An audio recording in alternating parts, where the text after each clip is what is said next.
Nigeria has this arable land. That's why other countries are coming. Most other countries don't have arable land that we have in Africa. You have the Chinese, you have the Lebanese and other foreigners that they are tapping into this opportunity. So why not we Nigerians? The best way that we can do it is to encourage the youth. If we go down there's the Chinese company there where they are processing cassava. All the way from US, you decided, please, what motivated you to come down to Nigeria and have this kind of investment? I was looking for business in Nigeria. What is reliable? Most people will say real estate. I tried it, but it ties up your money. I wasn't satisfied. I realized that a Greek business gives the opportunity. There's food shortage in Nigeria, and not so many people are tapping into that opportunity. There's no amount of food that we can produce that people will not consume. Real estate, people can wait. It's only affordable for those that can afford it. But for food, when you are hungry, food cannot wait. Do you know Nigeria still import maize? You can never plant enough. As human consume it, also animal consumes it. The demand is always out there. As for cassava, the same thing. You use it for Garri. That's why Garri is so expensive. Used for alcohol, just name it. No, any part of it is a waste.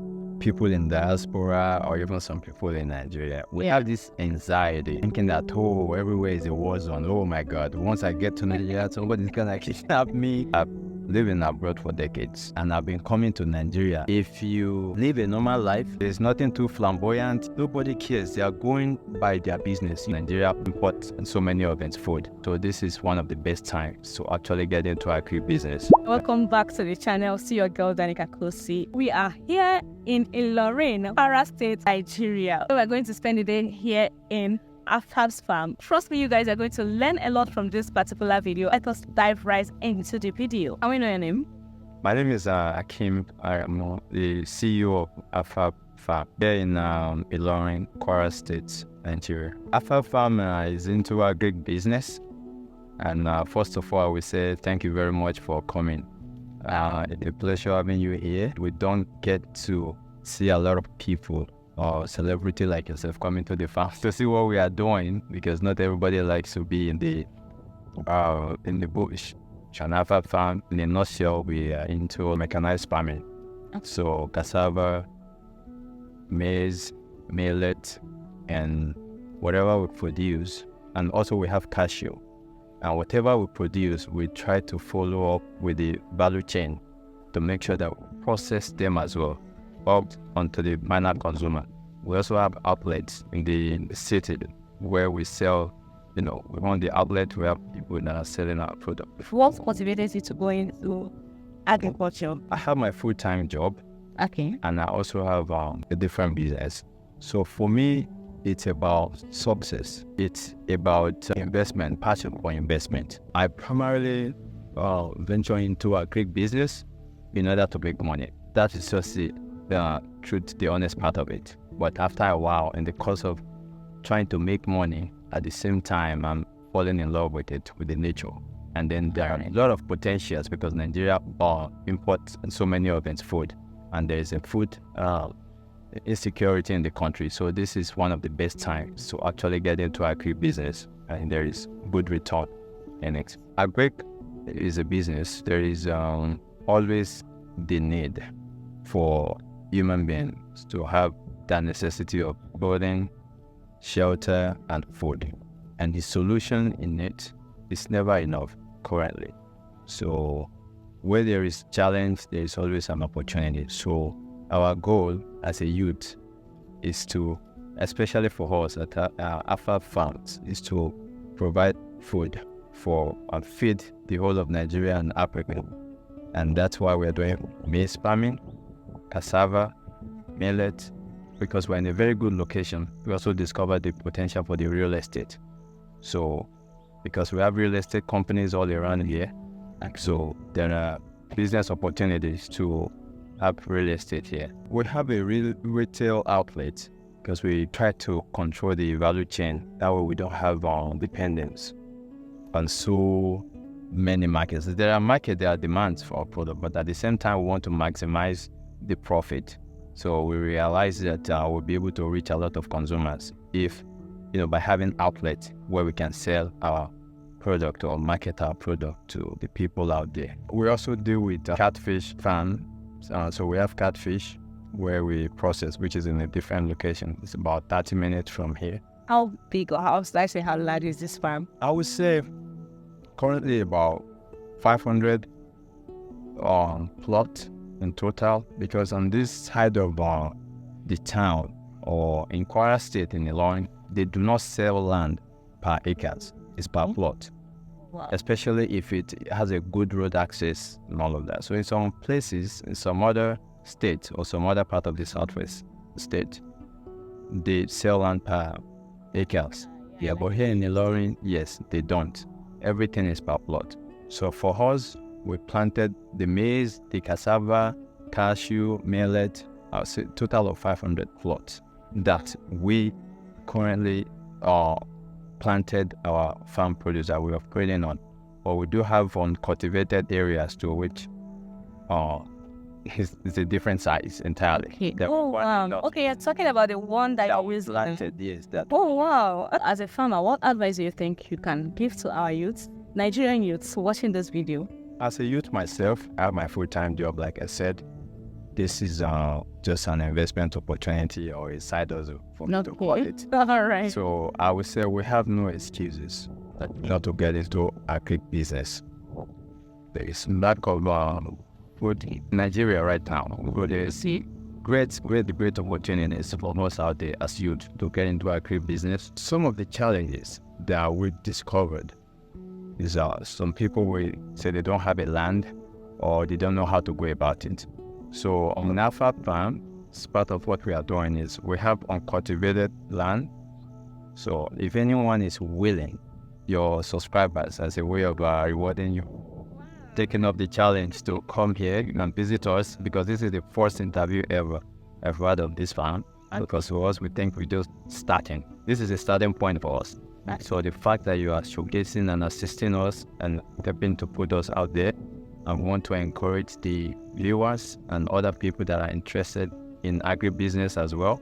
So whatever challenge that you have or whatever problems that you think might be stopping you from investing in agric business, we can solve it here together.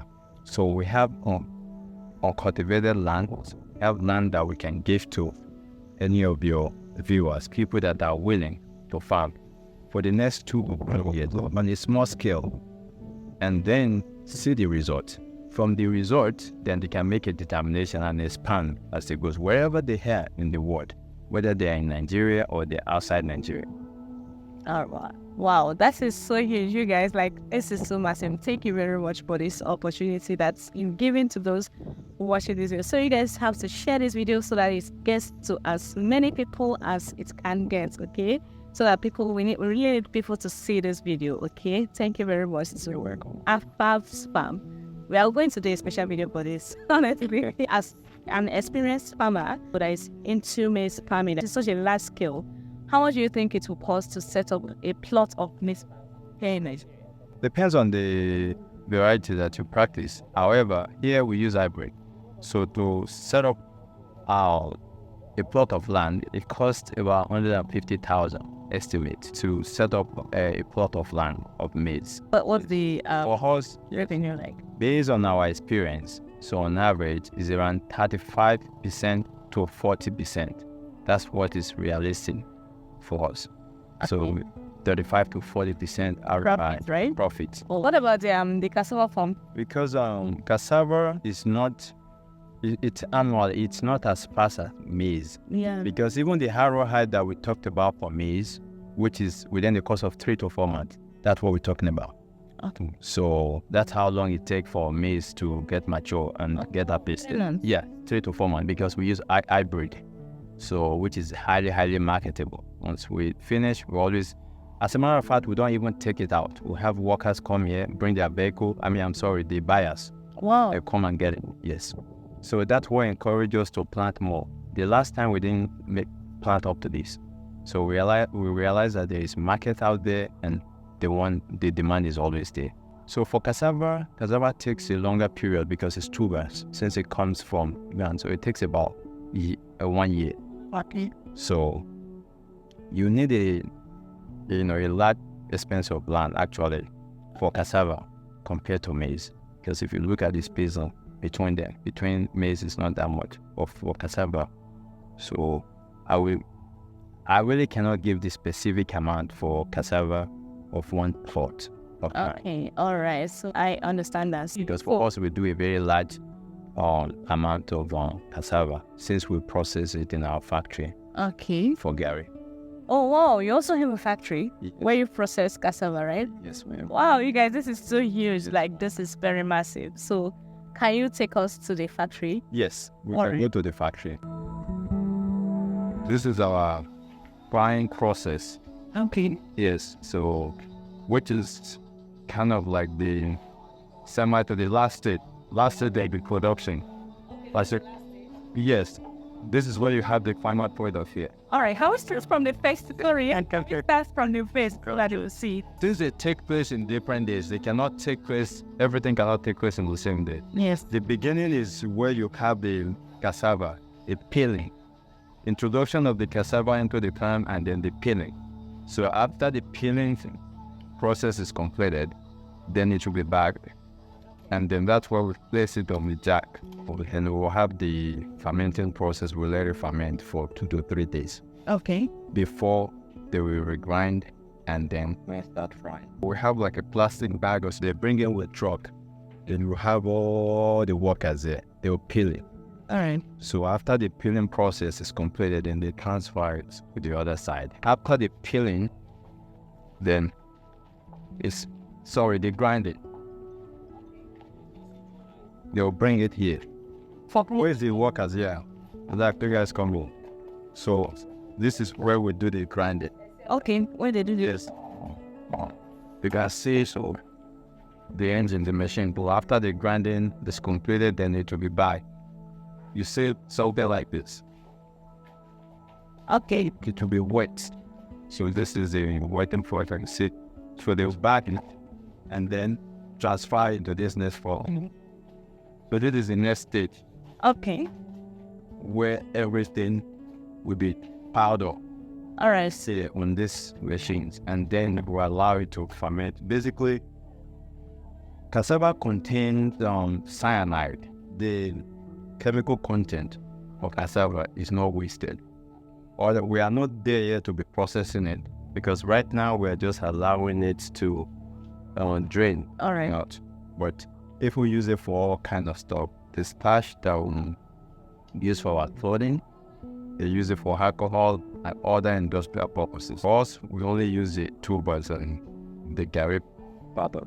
But do you have intentions of doing that? Yes, we don't mind, or we want to take things really slowly for writing. But after it's allowed to be fermented for 2 to 3 days, it all depends on how you want it. People always ask that question about, is it yellow Garri? Is it Jabu Garri? Is it just regular Garri? So nothing is so special about it. It all depends on the amount of fermentation period. It will give you that sour taste that you need. If you just want regular 2 to 3 days, it's fine. If you want it to be really, really sour, then you can allow it to be more than that. All right. So with you practice in your farm, Yes, we do 2 to 3 days here for our fermentation. We'll show that our process is stone-free and sand-free. Okay. So nothing goes around this area. Yes. They will regrind it to give you that texture. And then this is where they will bring it. You can see the powder fresh one. And then they start dyeing it. Or we have them multiple trials. Here. So that fry the Garri, right? Yes, frying the Garri. All right. I know that the more local way of doing is like they have after grinding and allowing it to all the waters to drain. They have they have this stage where they use to filter filter the Garri. Do you do that here? Yes. So when they are done frying, so we have our filtration system. Is the manager of the factory. So after frying, you bring it here to seal. Yes. Is it like the machine? Is it working? Like why is it doing it manually? It just is working. We are presently using manual method right now because we have more than enough working program. So we don't want machine to take up the action. So we want to keep them busy as well. It's not that they will get it, they will not see, they will not have something to solve, or as the proposal. And I'm seeing something that down there that almost So what is that? Okay. This is our experimental greenhouse. Okay. Farm.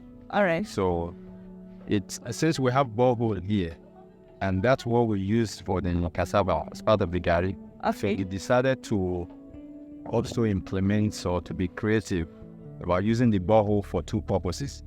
So we extended the pipe down here, and we have this tank, which does not really cost that much money. And I decided to set up this upplot of land for farming. All right. It's an all year round farming of irrigation system. So we have vegetables in there. So this is our little extension. Since we're having more workers, so we're adding more fryers to put people more job. The other building over there is used for multiple stores. In case we have enough product and we need additional storage. So this building is for storage, and also for plan on using it for storage business. All right. Whereby to assist the farmers around this place, sometimes they will have their product and they cannot preserve it, which is part of what leads to high cost of food in Nigeria. The other storage is where we have our finished product. Okay. Yeah, so we have Garri in there. So we have to be farming. How many bags of Garri do you guys produce here? And it was there 15 bags on average. Yes, and we have the potential to produce more. The reason is just the limited supply of raw materials, because everything is from our own value chain. So we plant our cassava and then we bring here and then we process. So if we are able to get more in terms of partnership and in terms of raw material, we have the potential to produce more, way more than the 15 bags that we are producing currently. Okay, so everything you produce here, like the Garri, everything, the cassava, comes from your plant? Yes. Oh, wow. Have you ever considered buying your cassava, maybe some of your raw materials from other farmers around? Yes, we don't mind that, but currently because we are quality conscious, so we want to make sure that what we are feeding people, because they eat what we produce, and we want to make sure that we supply the same quality to the people out there. So everything here is organic, and we are proud of it. Oh, wow. So how do you sell a bag of Garri? Presently, it is 70,000 naira. So the price depends on what we harvest in the farm compared to the price of cassava outside. So how do you supply? Let's say someone wants to buy, because I know that after this video, a lot of people might want to come here and buy. Yeah. So if they want to come here, the price be different if you want to supply them with the right items. I saw that 70,000 naira is the farm gate price or not. If people are buying from this area, it's about 82,000 naira. Let's assume someone watching this video wants you to supply Garri to them outside Ilorin, because you guys were filming this video in Ilorin. Can you do that? Yes, of course. And between that, before we supply to Lagos, we supply to Abuja. So apart from Nigeria, where do you supply? Yes, we supply Lagos and Abuja and some other states, depending on wherever customer wants. And then we also export our product. So US, Canada, UK, people, and so we are willing to supply to them. What about logistics? Yeah, logistics is not a problem. It's not a challenge. We have farm vehicle that we can use in transporting, as long as they are ready, they are willing to pay for the logistics. And if they want us to include that in the product itself, we can also factor that in. And if they have their own logistics, that is fine. We just want to make sure we satisfy the customers. But how long have you been farming?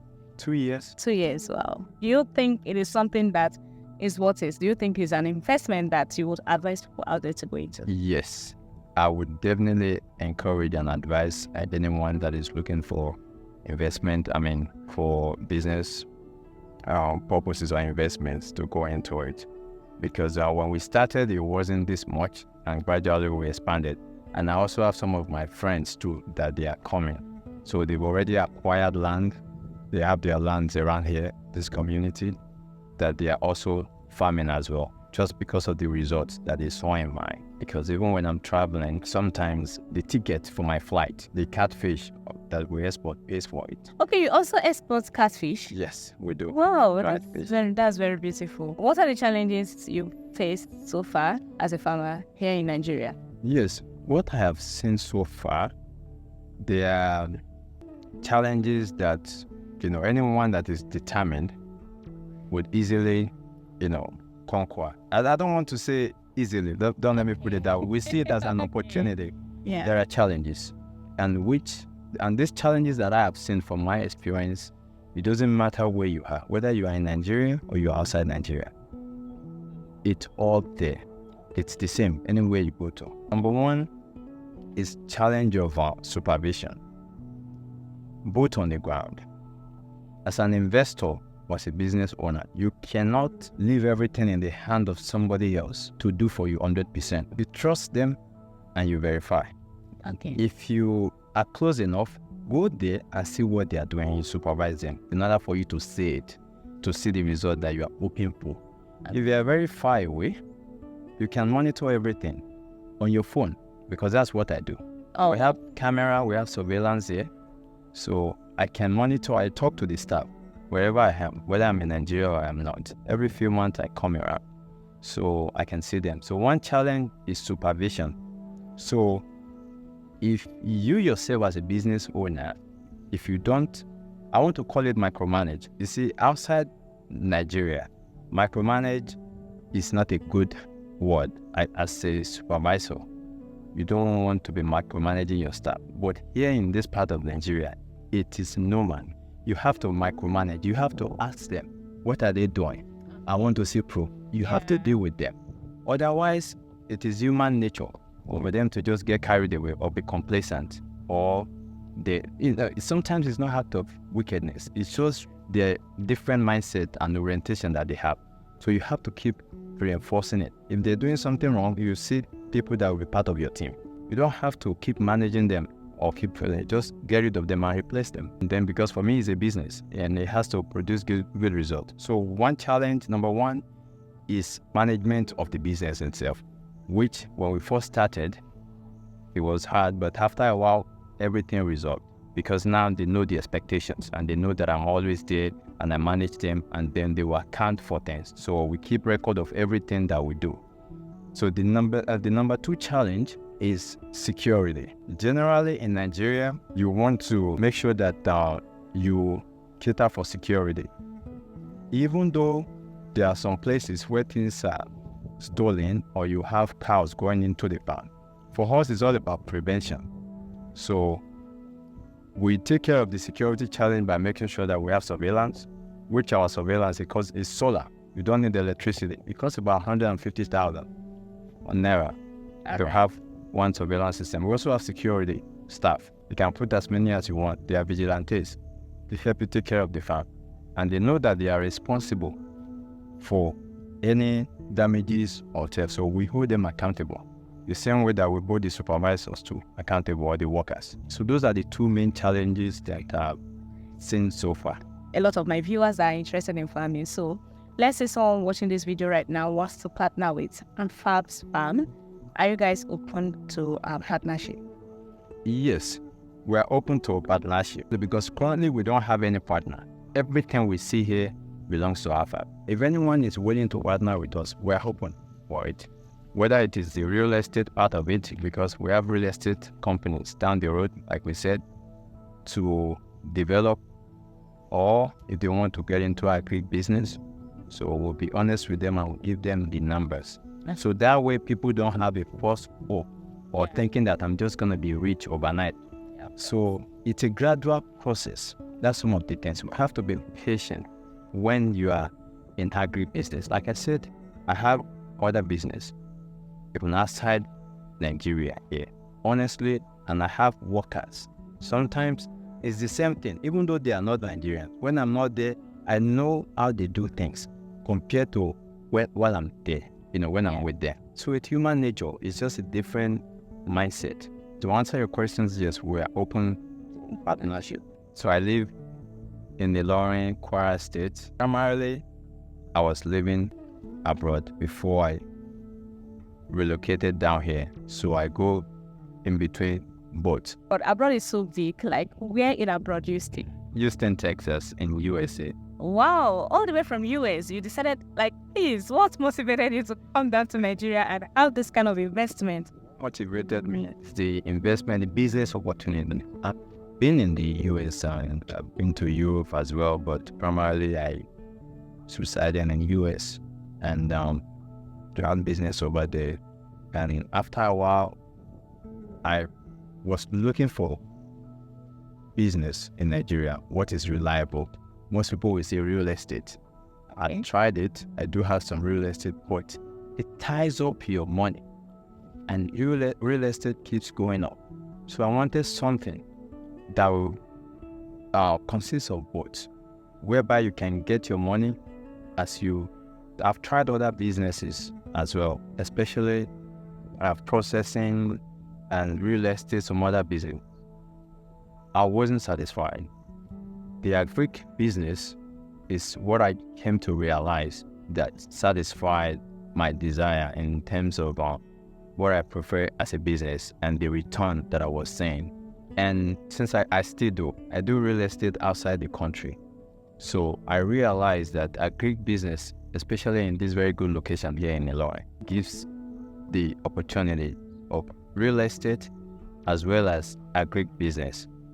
So in order to get a quick return, the agric business satisfied that because there's food shortage in Nigeria.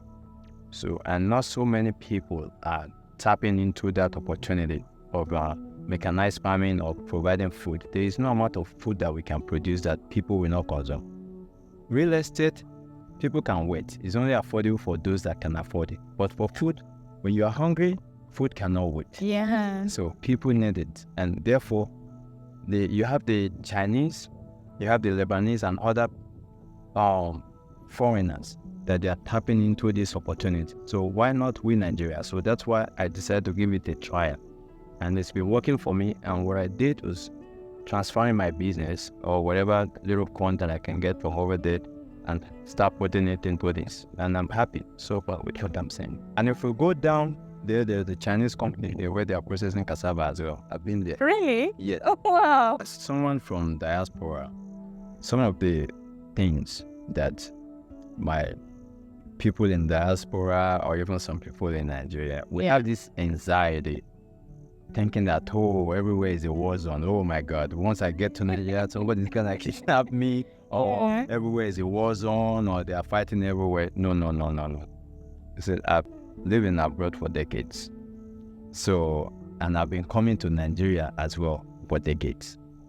Of course, if you live a normal life, there's nothing too flamboyant, walking around and doing a have good, I have everything and all of that. Nobody cares. They are going by their business. You'll be so surprised. Because when I first started coming to Nigeria with a month, I used to have security with me. So after a while, I realized it wasn't necessary, honestly. So, but for someone, if that's what makes them comfortable, if that's what makes you feel comfortable to have the security with you, Nigeria is the only country you can do that. You can have security staff come with you. But after a while, once you're comfortable, you realize that you don't need them anymore. And this part of the country, Ilorin, is very peaceful. That's what the slogan of the state is too. The state of harmony. So it's peaceful. Oh, wow. Is there any reason in particular why you chose maize and cassava? Yes. Yeah. There's a very high demand for it. And thank you very much for asking that question. So, because for us, it's agribusiness. Yeah. It's not just farming that you want to eat like our forefathers used to practice. So as a youth, we have to have that innovation, that creativity, and look towards what the market wants, what the customer, actually asking for. So for us, based on our last sales, we realized that the maize was in higher demand, and that's where we made more profit. So that's why we decided to primarily go into that on a larger quantity compared to last year. Because on every part of the domestic use, maize has a lot of uses in the household where they use it for so many things. For akamu, the rest of them, for livestock, even for catfish. Wow. Use maize for their feed. Their feed, yes. Yes. For poultry, they use maize. Human beings, so as human consume it, also animal consumes it. Wow. So many things maize is used for. So the demand is always out there. You can never cultivate enough land. Even if you like to cultivate a whole state and use it for maize, it's not enough in Nigeria. Do you know Nigeria still import maize? You can never plant enough. So that is it for maize. As for cassava, the same thing. Cassava is used for so many purposes. You use it for Garri. That's why Garri is so expensive. Yeah. So, and our cassava is not even enough for us to produce. For us to process. So cassava is used for Garri, is used for so many things. It's used for alcohol, just name it. No, any part of it is a waste. Even the peel that we get from cassava, they still convert it and use it for amala and some other purposes. So they use it for livestock and all of that. And they use it also in medicinal purposes, where the pharmacy, they use it for some of our medicine that we use. You'll be so surprised. Wow. Yes, so there are a lot of uses for it. So if anyone, we put the challenge out there, if anyone wants to practice any farming here, cassava, if the demand, you need somebody to buy it. If the demand or the sales is what you think the challenge is, we are putting the challenge out there to anyone. Plant any amount of cassava here, we will buy it from you. And that's what we are trying to do, to establish a network of farmers around there, or farming community, whereby we can have the value chain. You buy, you own, and I can buy from you. We can start patronizing ourselves just to get the final product to the consumers. So we can do the same thing. We can have healthy competition without any issue. You can be my customer. As a matter of fact, it helps. It helps with the business. If, as a farmer, I know what you put in, I will not want you to run into a loss. I will buy at a reasonable price from you. So also is the final product from the farmer as well. And if you want to use ours, our factory as a model to see how you'll be able to set up your own factory as well, it is good. You do that. We are open to anything that will encourage the youth to get into farming. I really love that. So for those that are interested in a land, is it just, must it be maize, or can they do any kind of farming? Oh, they can do any kind of farming. The land here is very versatile. It grows anything you put down. I've tried a little bit of growing something outside Nigeria. Trust me, the land is not arable. Everything dies. Yeah. That's one of the gifts that this country has. Wherever you put down, it will grow. Maize, cassava, they grow very fine. Nigeria, and in the West Africa, or should I say in part of the world, I think Nigeria has this arable land. Nigeria is the only country, or Africa is where they have. That's why other countries are coming. Most other countries don't have arable land that we have in Africa. Well, I have a lot of uncultivated land, areas that we haven't used to even grow anything. And the best way that we can do it is to encourage the youth, because our forefathers, our fathers, the type of farming that they practice is not mechanized and is not even enough to feed the community, not to talk about Nigeria as a whole. I think it's important to put out there. Another challenge is climate condition.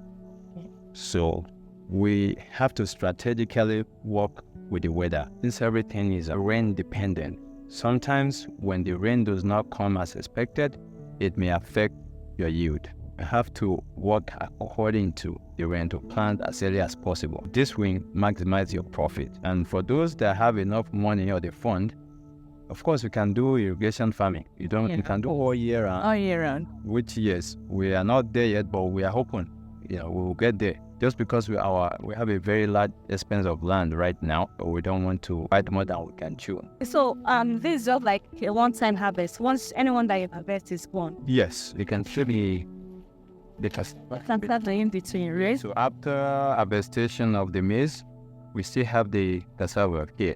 Okay. Okay. So it's the same labor, okay, and then you get a multiple results. Oh. So what about the cashew that you talked about? Yes. They're still in between. Yeah, we'll show you right here. All right. Because because of their branches, the way cashew operated is it needs a lot of space.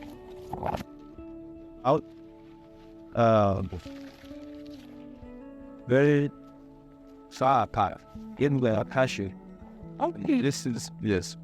All right. Have them more spaced out. all around, because by the time they grow, and cashew always outlasts the person that grows it. Yeah. 50 to 80 years. So Oh. it's a lot of money. You know, it start giving you, when they start producing seeds, you make a very good profit for the rest of your life. Wow. We used to have cashew here. They cut it down. The villagers, because they don't know the value of it, they use it for charcoal. So Wow. we have to stop them from destroying all the cashew trees. So this place does beautifully with cashew. That's why we planted more cashew. Wow. Yes. So how long does it take a cashew to grow? Yeah. It's about 3 years. 3 years, right? Yes. This one is 3 years. No, I'm talking of like to grow, to start to be, start producing. About 5 years. 5 years. Yes. It takes about 5 years to start producing seeds. And once it starts, it continues. And these are millets too. It is ones are millet. Yeah. They are still coming up. Yes. Millets, is it still the same 3 months to grow to this? How long does it take here? 6 months for millets. We used to have plantain farming here. But we don't have it anymore. Okay. So that's what's going on, because this area is swampy and is also good for rice. Okay. But we are currently not planting rice because we are trying to take it one at a time. These are millets. They were planted 2-3 months ago. So this is mixed farming. Okay. Yes, mixed crops. Maize, we haven't even harvested like 1/3 of it, but we leave them and we allow them to dry. It saves money that way. So we have machine down there to process it. All right. So you also have cashews there. Yes. Start for harvesting, but we just haven't finished yet. It's a lot. Okay. I wish you were here when everything was still fresh. Since we don't sell them fresh, because you don't make a lot of money when you sell your product fresh. So you make more money when you let it dry by itself. Okay. And then they can convert it to wood to the final consumer. So this is a cassava farm. On the right, we also have some cassava here. So we have both left and right. So we use tractor to cultivate. Yes. Wow, that's very great. Thank you very much for watching this video. Watch out for the video where I am going to announce how we are going to be giving out this land to people that are interested. Subscribe to the channel, turn on the notification bell so you get notified anytime I upload a video, and so you do not miss out on this particular opportunity that has been given to us, Team Danica, here on this channel by AFAB's Farm. Please give us a thumbs up, share this video, and leave a nice comment. I'll see you all in the next one. Bye.